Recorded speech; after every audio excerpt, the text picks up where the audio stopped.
Un abrazo a todos, a todas. Un gusto estar aquí, un gusto además y un tremendo honor ser parte del equipo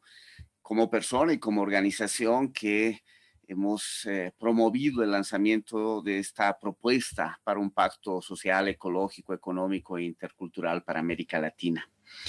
Eh, Luego de la presentación brillante, Maristela, que coloca lo que plantea el pacto,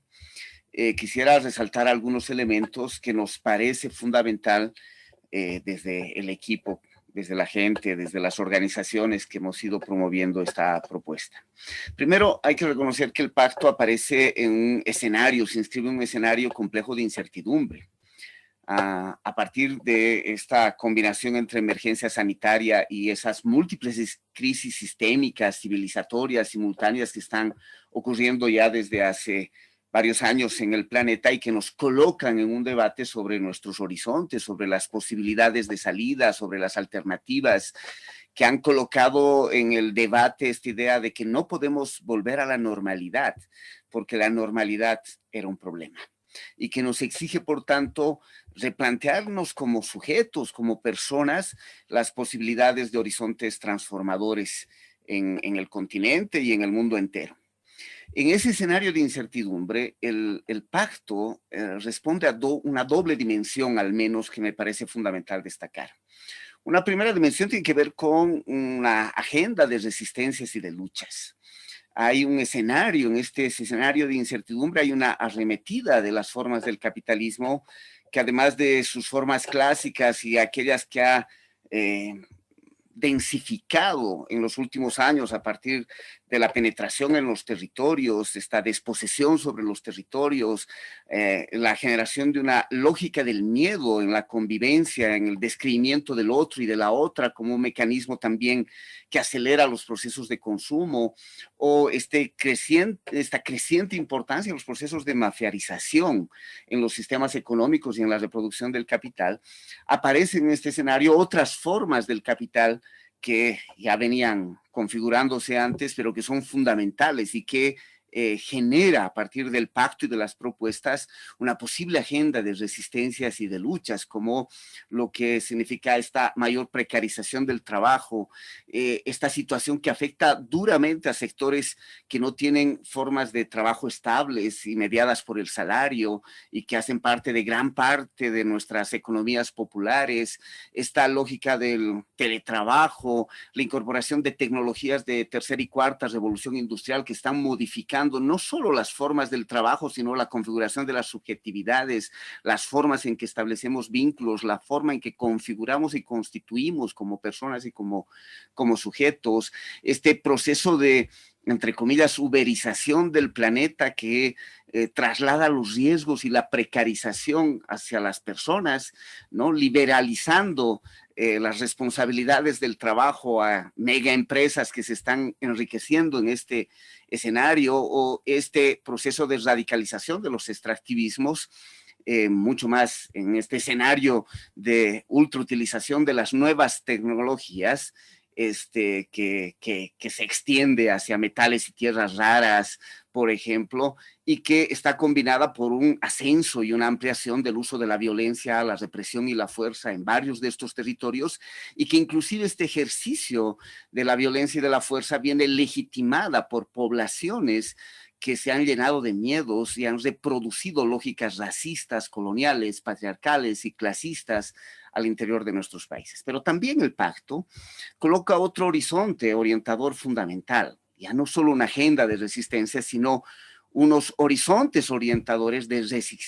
reexistencias, de unas maneras en que rehabilitamos este mundo y que colocan en disputa las narrativas, los sentidos, pero fundamentalmente las prácticas, las vivencias de la gente como posibilidades para salir de estos escenarios complejos de crisis. Estamos hablando de otros modos de vida, múltiples, diversos, que cruzan, por ejemplo, las vidas cotidianas y las singularidades, que no son, y lo hemos aprendido mucho más en este escenario de cuarentenas, de confinamientos, de que esas vidas cotidianas no son individuales, son profundamente relacionales, vinculares para reproducirse, y recolocan ese escenario como un escenario rico de experiencias vitales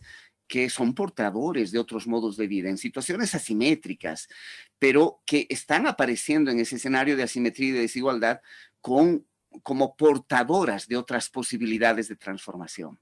Y ese, lo relacional, lo vincular, aparece como un elemento fundamental en la propuesta del pacto, donde se apela a lo comunitario, por ejemplo, a las reciprocidades como elementos básicos de esa nuestra riqueza y de nuestra posibilidad de generar alternativas y acciones políticas. Pero esos procesos de reciprocidades, por ejemplo, exigen un mínimo de igualaciones. No pueden acontecer las reciprocidades en escenarios tan desequilibrados, tan asimétricos en la acumulación y la concentración del poder y la riqueza. Y por tanto, también el documento del pacto orienta elementos redistributivos para generar escenarios más equilibrados frente a estos escenarios de desigualdad en los que nos toca vivir. Pero también nos plantea una suerte de horizontes, no solo en la vida cotidiana y en ese campo relacional primario, sino también en los tejidos organizativos, en los tejidos de los movimientos. Nos coloca unos desafíos y unas agendas posibles para trabajar en las formas en que nos articulamos y en la que configuramos sujetos colectivos de la acción política. Y, por supuesto, coloca elementos para debatir la institucionalidad que organiza la gestión de lo común. Una institucionalidad en un sentido mucho más amplio y más complejo, es decir, debate con los estados en sus distintos niveles, pero también configura institucionalidades desde esas experiencias comunitarias, desde el tejido social, desde la experiencia social, y por eso es una convocatoria a los sujetos en términos actores organizados, organizativos, para generar en esos escenarios complejos, abigarrados, contradictorios, asimétricos, pero al mismo tiempo portadores de esos otros mundos posibles, la posibilidad de horizontes compartidos, comunes de salida. Eso significa también que hay una relación, un planteamiento hacia los estados y sus distintos niveles, pero desde la soberanía propia de los actores sociales, de los actores comunitarios. Y eso genera un tipo de institucionalidad mucho más compleja. Por tanto, hay un horizonte orientador hacia otros modos de vida como disputas civilizatorias, al mismo tiempo que políticas, en el planteamiento que ha surgido en lo que hemos llamado este pacto. Así, este pacto no se puede entender sin la cuarta palabra del mismo, o sea, es un pacto social, ecológico, económico e intercultural. Esta palabra intercultural es fundamental para entender los procesos políticos que estamos planteando como posibles horizontes, porque es una suerte de reconocimiento radical de nuestra configuración pluricivilizatoria, indígena, afroamericana, otras reconfiguraciones emergentes. Por tanto, no se puede entender sino desde una diversidad que necesita mínimos acuerdos de sentido. Y reconoce que nuestras posibilidades de regeneración y cuidado de la vida está en lo que posiblemente son nuestras dos mayores riquezas en nuestro continente, la diversidad cultural y la biodiversidad. La combinación de esas dos fuentes de riqueza colocan el potencial de que nuestro pacto puede colocar elementos transformadores radicales y profundos. Por eso estas dos riquezas que son complementarias solo se pueden activar si hay sujetos en la acción política. Por ello el pacto convoca, como decía también María Estela al cerrar lo que nos planteaba al presentar el pacto, a movimientos sociales, a organizaciones territoriales, a grupos gremiales, a trabajos barriales, a espacios culturales, a comunidades, a redes, pero también a agentes de gobiernos, de espacios locales en sus distintas escalas, servidores, servidoras públicas, gente que se compromete con las posibilidades de transformación y la generación de una posibilidad de modificar seriamente las relaciones de fuerza para generar un pacto que sea viable en la práctica y no solo un enunciado de principios. Por tanto, las propuestas y los acuerdos que propugna este pacto no solo son una suerte de transacciones con los poderes dominantes, un proceso de negociación, es una suerte de generación de una suerte de campo de acuerdos desde lo que podríamos denominar genéricamente el campo popular, generación de un campo de acuerdos y de sentido que nos permita configurar sujetos de acción y de transformación. Por eso es un pacto para la acción, no es un pacto para el debate únicamente. Y por tanto, en esos horizontes, ese pacto planteado así como un pacto que debate el tema civilizatorio también, exige una apertura muy profunda la diversidad y al encuentro con otras propuestas, con otras experiencias, con otros debates que emergen de diversos sujetos en el continente y en el mundo que nos enriquecen. Por tanto, el pacto, si bien plantea cosas que son bastante integrales, hay que saber que siempre será una propuesta incompleta, que necesita dialogar, conversar, acordar, debatir, articular con otros sujetos, con otras experiencias, con otras articulaciones, porque se trata de acumular posibilidades reales de transformación. Entonces, el pacto finalmente lo que provoca es una suerte de reconstitución de un vínculo, además, de las continuidades y tránsitos, así como las complementariedades entre lo que denominamos contextos urbanos y rurales. Esa es una cosa que a mí personalmente me provoca un montón, porque vengo desde ese tipo de organizaciones que a veces parecemos pequeñas,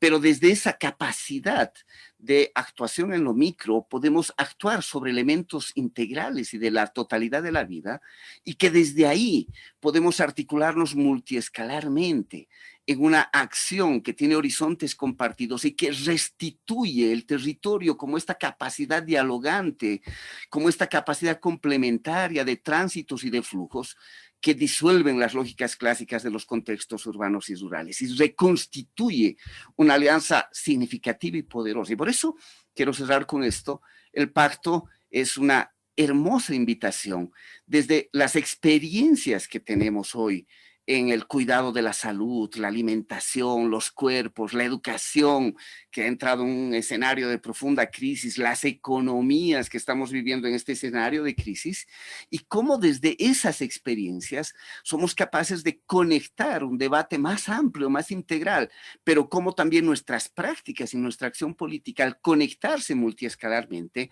tienen esta tremenda potencia para articular resistencias y reexistencias que nos permiten rehabitar un mundo que permita la regeneración y el cuidado de la vida para todos y para todas. Y cuando digo todos y todas, no digo solamente los seres humanos. Y ese es un campo de aprendizaje fundamental. Restituye nuestra riqueza de diversidad cultural humana con nuestra biodiversidad, el reencuentro con la naturaleza de la cual no somos un agente externo, pero también nuestras ancestralidades, nuestras dimensiones de lo sagrado. Gracias, un jalaya grande para los pueblos de nuestra Via Yala.